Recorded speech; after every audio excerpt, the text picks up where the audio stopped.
Welcome back. શાળાઓમાં વધી રહેલો ડ્રોપઆઉટ રેશિયો ઘટાડવા હવે ખુદ શિક્ષણ પ્રધાન મેદાનમાં આવ્યા છે. રાજ્ય સરકારના બેક ટુ સ્કૂલ અભિયાન હેઠળ ડ્રોપઆઉટ બાળકોને ફરી શિક્ષણના પ્રવાહમાં જોડવામાં આવી રહ્યા છે. ત્યારે શિક્ષણ પ્રધાન રીવાબા જાડેજાએ સુરેન્દ્રનગરની એક દીકરીને ભણવા પ્રેરિત કરી તેનો અભ્યાસ ફરી શરૂ કરાવ્યો. સુરેન્દ્રનગરની મુલાકાત દરમિયાન દેવ્યાનીબા જાડેજા નામની દીકરીએ સંજોગોવશાત પોતાનો અભ્યાસ અધોવચ્ચેથી પડતો મૂક્યો હોવાની જાણ પ્રધાન રીવાબા જાડેજાને થઈ. જે બાદ તેઓ કોઈપણ પ્રકારના સરકારી પ્રોટોકોલની પરવા કર્યા વિના દીકરીના ઘરે પહોંચ્યા હતા. રીવાબાએ દીકરી સાથે આત્મીયતાપૂર્વક સંવાદ સાધીને કયા કારણોસર તેણે શાળા છોડવી પડી તેની માહિતી મેળવી.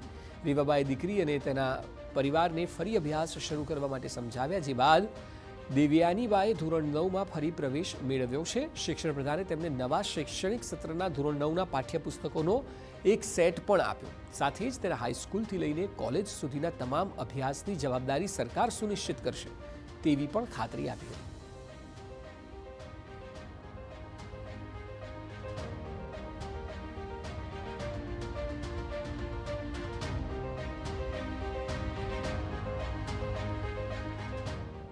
ત્યારે એવી જ રીતના એક બાબત જાણવા આવી કે આ જ વિસ્તારના એક દીકરીબા છે કે જેમણે 8મા ધોરણ પછી 9માં એનરોલમેન્ટ નથી લીધેલું.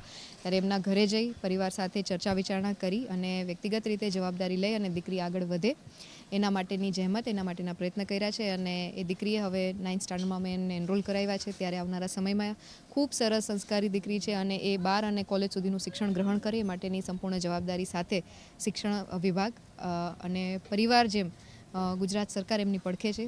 અમે એ ચર્ચા કરી કે છે ને કે હવે હું કાલથી ભણવા જઈશ, ચાલુ કરી દઈશ વિકાસમાં. અને છે ને મને પહેલાં બહુ ઓલું નહોતું પણ હવે છે, એટલે હવે હું રિયલી ચાલુ કરી નાખીશ. એમ કે ભણવું બહુ જરૂરી છે આજકાલમાં. દીકરીઓને તો બહુ જ ભણવાનું થઈ ગયું છે અત્યારે, એટલે ભણવામાં બહુ ધ્યાન રાખજો અને અમે તમારા સાથે જ છીએ.